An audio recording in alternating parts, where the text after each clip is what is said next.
Estamos aqui para responder a mais um conjunto de perguntas muito boas que recebi ao longo desse último período. Vamos lá?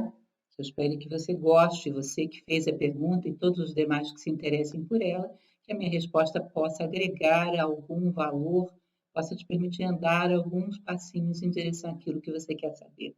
Não sou dona da verdade, portanto ofereço aquilo que eu tenho e espero caminhar para amanhã ter um pouquinho mais. E quero que você também tenha essa mesma meta na vida. Gostaria. Vamos lá. A primeira pergunta é: a felicidade humana existe? O que seria? Sim, claro. Felicidade humana, ela tem muito a ver com a serenidade, com a paz de espírito, com você estar em paz consigo mesmo, sentir que coincidiu consigo mesmo no dia de hoje. A partir dessa serenidade, paz de espírito, que não está no lugar que você vai chegar, mas está debaixo de cada passo que você dá, você pode ter um estado de bem-estar humano, que nós chamamos de felicidade, que pode chegar a ser um grande prazer, pode chegar a ser a glória, que alguns dizem que é o maior nível de prazer que a consciência humana pode chegar a alcançar. Cada passo coincidindo com si mesmo, cada passo garantindo-se como ser humano. Eu reitero a ideia que sempre falo quando eu falo de felicidade, de que a felicidade não é uma meta que você deve buscar. Você deve buscar a dignidade e o dever humano, a condição humana em si. E a felicidade será um subproduto. E aquele que busca a felicidade como fim em si, acabará querendo ser feliz a qualquer preço. E tem certos preços que não dá para você pagar sem deixar de ser humano. Portanto, queira a dignidade, queira a humanidade, queira o seu dever como ser humano. E, naturalmente, essa paz de espírito, essa serenidade, essa bem-aventurança que é própria da felicidade, estará atrás de você como a sua sombra. Segunda pergunta: é possível dominar a sua mente? E se é possível, como seria isso? Bem, eu sou uma filósofa, não sou nenhuma praticante de nenhuma doutrina oriental, que há muitas que falam disso. Vou falar para vocês de dicas básicas. A primeira coisa que se faz é você identificar, dentre os pensamentos que giram na sua mente, quais são os seus, quais não são. Porque a nossa mente faz parte do plano mental da humanidade, portanto, ela é muito permeável. Qualquer pessoa que pense qualquer coisa pode ocorrer essa ideia no seu plano mental a qualquer momento. Se você não sabe o que é seu, você vai se identificar com qualquer forma mental que seja sugerida pelo coletivo. E daqui a pouco você não é mais você. Você é um amontoado de ideias da moda. Através de um sentido de vida, eu quero ser um ser humano que faça diferença no mundo. Eu quero sair daqui mais justo, mais fraterno do que eu entrei. Pronto, você tem um sentido de vida, você tem uma meta. A partir dessa meta, você tem valores, que são aqueles que te levam até lá. Com esse critério, você olha para o seu plano mental e diz: quais dessas formas mentais se alinham com a minha meta, com o meu propósito, com o meu sentido de vida? Quais se alinham com os valores que eu cultivo? Essa. Então, essas são minhas. Vou dar energia e atenção para elas. E as outras, por inanição, tendem a sumir. Isso é um primeiro processo. Ou seja, primeiro reconhecer. Para isso, você vai ter que ter identidade. Saber quem você é, para se achar no meio daquilo que você não é. Nesse universo de pensamentos que estão dentro da sua cabeça agora, quase nada é teu. Uma minoria é realmente você. Encontrar-se no meio daquilo que você não é. É a raiz etimológica da palavra inteligência. Intelegere, escolher dentre. Portanto, como falo sempre, a maior inteligência é a identidade. No primeiro lugar, identidade. Eu sei quem eu sou, eu sei a quem eu sirvo, eu sei qual é o propósito da minha vida e quais são os meus valores que me levam para lá. Com esse critério, eu olho para o meu plano mental e identifico quais são as ideias que são realmente minhas. Uma vez que você pratica isso e dá energia àquilo que é seu, num determinado momento, depois de tanta prática, você pode chegar a estabelecer uma lei no plano mental, onde você não abre a porta para qualquer visitante. Você já não aceita, você percebe quando penetra uma forma mental que é contrária aos seus valores. Percebe, às vezes, até dormindo, até em sonhos, e passa a ter uma rejeição natural, onde certas coisas não entram mais. Nesse momento, dada a desatenção que nós vivemos, dada a dispersão e a falta de identidade, tentar evitar que alguma coisa entre não tem, é dar saltos, e a natureza não dá salto. É um pouco de loucura. Então, é um processo que, dentro da filosofia, nós vemos mais ou menos como isso. Primeiro, identidade, depois encontrar na sua mente o que é realmente seu, o que foi influenciado pelo meio, e em terceiro lugar, aí sim, começar a colocar fronteiras, onde não é qualquer forasteiro que penetra. Isso exige perseverança, constância, ritmo e não desistir jamais, uma grande paciência. Porque transformar um ser humano, banir um hábito, não é uma coisa que se faz da noite para o dia. É um trabalho sem pressa e sem pausa pela vida inteira. A terceira pergunta vai ser o seguinte: por que a beleza importa? Não sei se essa pessoa se inspirou no vídeo feito por Roger Scruton, da BBC. Eu sei que o título é bem sugestivo e é exatamente o mesmo título desse vídeo que eu recomendo para vocês. A beleza importa, como dizia Roger Scruton e como eu também vejo, porque beleza é um nome para a harmonia. Todas as coisas, quando estão em harmonia, elas emanam beleza. Ou seja, é bela uma pessoa que não está em conflito consigo mesma. É bela uma pessoa cujas emoções se pacificaram. É bela uma pessoa que está em harmonia com a comunidade em que vive. Assim como são belas as harmonias de cores num quadro, ou de notas musicais numa melodia, ou de movimentos de um dançarino. Então, beleza é um sinônimo de harmonia, e a harmonia é um pressuposto para a vida, tanto a física, quanto a psíquica, quanto a espiritual. Então, ele sugeriu uma coisa muito interessante, que quando olhamos para uma coisa bela, quando ela é realmente bela, ela não nos dá desejo de posse. Aquilo que nos dá desejo de posse é aquilo que é meramente atraente. O belo nos dá um sentimento de nostalgia, como que saudade de uma harmonia na qual já vivemos. Não sabemos quando nem como, mas sentimos vontade de voltar para lá. Já ouviu falar de saudades do futuro? Saudades daquilo que você ainda não construiu? Dessa recuperação da unidade perdida?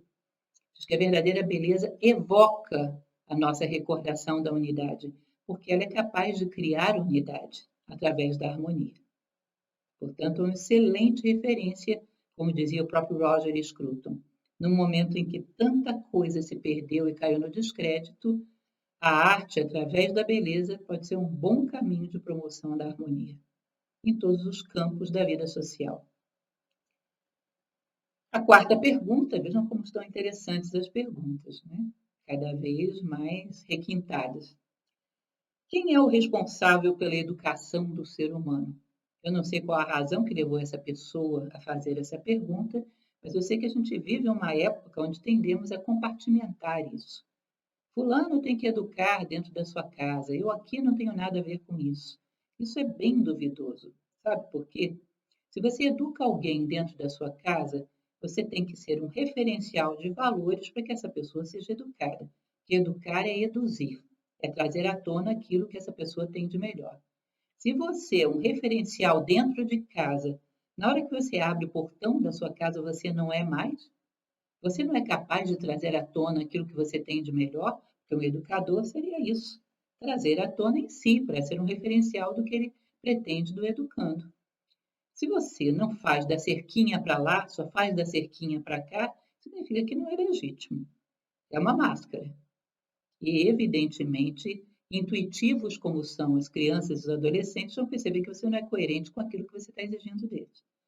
Portanto, quem educa? Todo mundo. Você está no mundo, saiba ou não, o seu referencial está interferindo na vida de alguém. Isso é um fato. E há, inclusive, na tradição indiana, um karma relativo a isso. Um karma coletivo das pessoas que sofrem por danos que cometeram inspiradas em você. Isso também é um karma teu. Não estou querendo meter medo em vocês, não, porque fazer as coisas por medo não tem grande valor. As coisas feitas por consciência que têm valor. Mas o fato é que todos nós somos educadores. Somos responsáveis por aquilo que somos, porque aquilo que somos propaga tanto para o bem quanto para o mal. É lógico que a instituição educadora, chamada de escola, tem uma função específica dentro disso. Mas educadores, lato sensu, todos nós somos. Quando? Full time, o tempo todo. Qualquer lugar você é referencial para alguém. Pergunta número 5. Eu até entendo o contexto dessa pessoa ter feito essa pergunta. Ao nos dedicarmos a uma causa, por exemplo, cuidar de idosos em lares, devemos ficar indiferentes a todas as outras? E ela explica, diz que ao se dedicar a idosos, as pessoas constantemente estão lhe cobrando. Mas e as criancinhas carentes, abandonadas? Você fica aí cuidando só dos idosos, as criancinhas não são mais importantes? Isso parece uma brincadeira e a sociedade tem esse hábito, muitas vezes. Claro que não é generalizado, mas nós temos que reconhecer que ele existe e cada vez em maior quantidade. Criticar aqueles que fazem alguma coisa, dizendo que eles não deveriam fazer aquilo e não outra coisa, e sim outra coisa, quando eles mesmos não fazem coisíssima nenhuma. Então, eles acreditam que uma pessoa que é indiferente a um idoso abandonado será bom com as criancinhas. Ou seja, a gente saiu da educação de cerquinha para o amor de cerquinha. Ou seja, eu só sou amoroso quando o objeto é um idoso, quando é uma criança, não. Então, qualquer dedicação a um ponto significa que eu ignorei a dor do resto do universo. Não é verdade. Eu me dediquei a um ponto porque nesse momento é o ponto que eu mais tenho condições de atuar. Mas isso não significa que eu seja indiferente à dor de ninguém. Eu também passo por isso, porque muitas vezes apoio instituições que recolhem animais das ruas. E muita gente me critica porque acha um absurdo dedicar-se a animais porque as criancinhas estão passando fome. Eu não acredito que ser indiferente à dor dos animais vai me tornar mais amorosa com as criancinhas. Não veja como isso possa acontecer. O que eu entendo é que ser amorosa faz com que eu seja em todos os mundos. O fato de eu me dedicar a esse significa uma conjuntura que nesse momento é propícia para isso. Mas não significa que eu fechei o meu coração para o resto. Portanto, se você faz algo de bom, de coração, ignore as vozes que vão estar eternamente dizendo que você não deveria fazer isso e sim aquilo. Em geral, são vozes que não estão fazendo nem isso, nem aquilo. Então, dedique-se àquilo que nesse momento é o caminho de menor resistência. Aquilo ou aquele que você pode beneficiar. E não se deixe ser um joguete na mão de tantos palpites e de tantas influências. Aquela pessoa que, no fundo, creio eu, se sente incomodada por alguém estar fazendo alguma coisa, enquanto ele se detém, não faz absolutamente nada.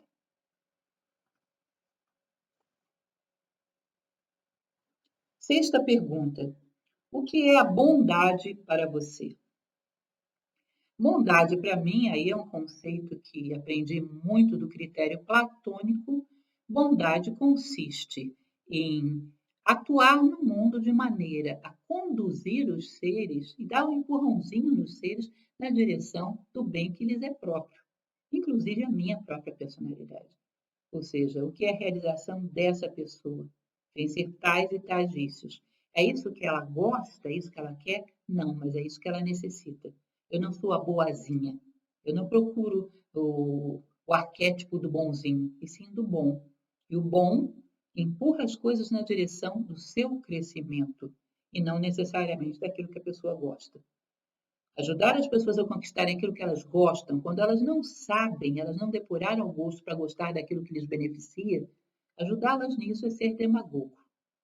O verdadeiro bondoso empurra as pessoas em direção ao seu crescimento, ao seu aperfeiçoamento como seres humanos, ainda que não sejam reconhecidos por isso.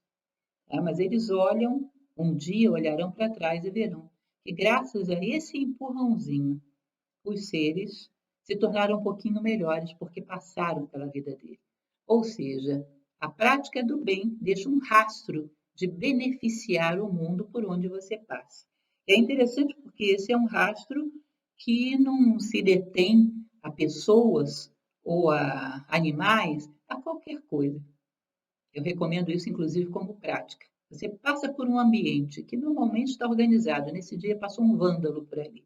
Deve haver uma satisfação interna de deixar os lugares melhores do que você encontrou. Ah, não fui eu que sujei. É que nem o barco, né? Está afundando, não fui eu que fiz o furo. Isso é um pouco louco, não existe isso. A ideia é deixar os lugares um pouco melhores, porque eu passei por eles. Então não custa nada, às vezes, você pegar um papelzinho, recolher tudo aquilo que está jogado no chão, colocar no seu lugar. De tal maneira que os lugares por onde você passa fiquem um pouco melhores do que estavam antes. Isso vira uma filosofia de vida, isso entranha em nós. Ao entranhar em nós, faz de nós benfeitores, que vamos deixando um rastro luminoso pelo mundo. Pelas vossas obras vos conhecerei, como diz a tradição bíblica. Não é isso? Não adianta alguém declarar boas intenções. Olhe para o seu rastro no mundo e veja para onde ele está conduzindo as pessoas, as circunstâncias e a si próprio, através da sua atuação no mundo. Age para que eu te veja. E reitero, não é ser o demagogo. Eu gosto muito da imagem do Osíris egípcio, o látego e o gancho. A bondade, para mim, assemelha muito a isso. Às vezes, um bom amigo usa o látego. Rapaz, você está louco, não vai por aí. E isso é bondade. Às vezes usa o gancho. Vem cá, deixa eu te dar um abraço, você está precisando de carinho. Ou seja, o látego e o gancho juntos, a resultante deles é a boa ação. O homem bom não é o bonzinho, não é o demagogo, não é aquele que faz para as pessoas o que elas querem. Mas procura, na medida do possível, fazê-las despertar para o que elas necessitam. É abrir condições para que elas caminhem para lá sem nenhum interesse pessoal. Lembre da máxima templária. Nada para nós, Senhor, nada para nós, mas tudo pela glória do teu nome. E por fim, a nossa sétima pergunta do septenário de hoje. Você acha que nós, brasileiros, estamos em desvantagem em relação a povos mais educados e cultos quanto à evolução humana? Eu achei ótimo me mandar essa pergunta, gente, porque tantas vezes eu tenho confrontado com esse tipo de indagação. As pessoas mudaram para outro país, para outra cultura. Ah, como eles são bons aqui. Eles colocam o papel no lixo. Eles respeitam que os idosos tomem a frente.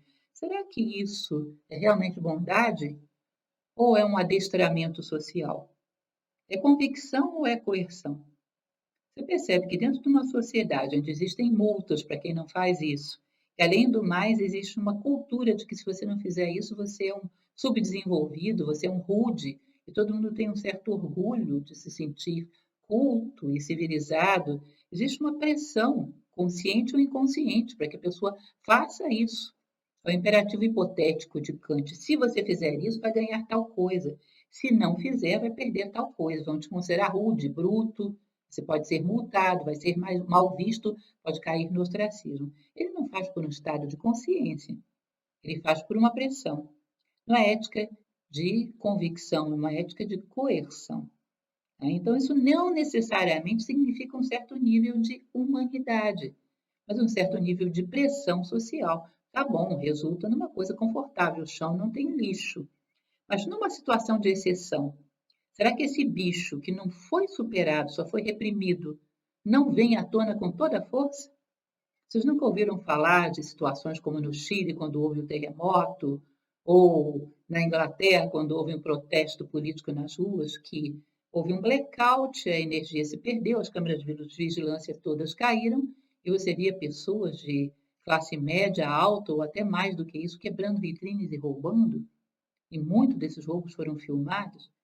Isso já aconteceu, não foi uma, nem duas, nem três vezes. Ou seja, aquela película de cultura, de civilização, diante de uma situação de exceção, quebra, porque é um esmalte de pouca cobertura.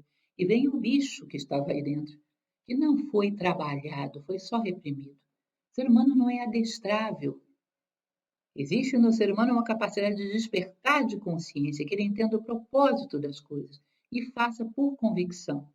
E continuaria fazendo ainda quando a última porta se feche atrás dele. Ainda que ele fosse Robinson Crusoe e vivesse numa ilha. Onde é que a gente tem coisas desse tipo no mundo? Vamos parar de ter esse complexo de inferioridade brasileiro. Onde temos isso? Sempre conto um caso ocorrido com uma amiga que foi para um desses países super desenvolvidos, onde havia todo um código de conduta. Dentro de um coletivo, mulheres grávidas e pessoas idosas, imediatamente as pessoas levantavam e davam lugar. Um código que as pessoas respondiam automaticamente a ele. Ela disse que estava num coletivo e entrou um jovem, que parecia ter andado muito ou corrido, sei lá, carregando várias sacolas, portanto estava pálido, lívido, transpirando muito, percebia-se que ele não estava bem. Ela diz que essas pessoas que estavam no coletivo olharam para eles como se fosse um olhar classificador. É grávida? Não. É idoso? Não. Ninguém deu lugar para ele. Ela disse: sabe quem levantou para esse rapaz, Lúcia? a Tupiniquim que vos fala. Sabe por quê? Porque eu não vi código, eu olhei para o olho dele e vi que ele estava precisando de ajuda. Percebem que isso é uma ética de convicção, de olhar para o olho com empatia e sentir que o outro precisa de ajuda, não por códigos que estejam escritos. Será que isso é tão comum assim no mundo? Ou temos apenas adestramento, baseado muitas vezes em punição, muitas vezes em vaidade, apenas adestramento?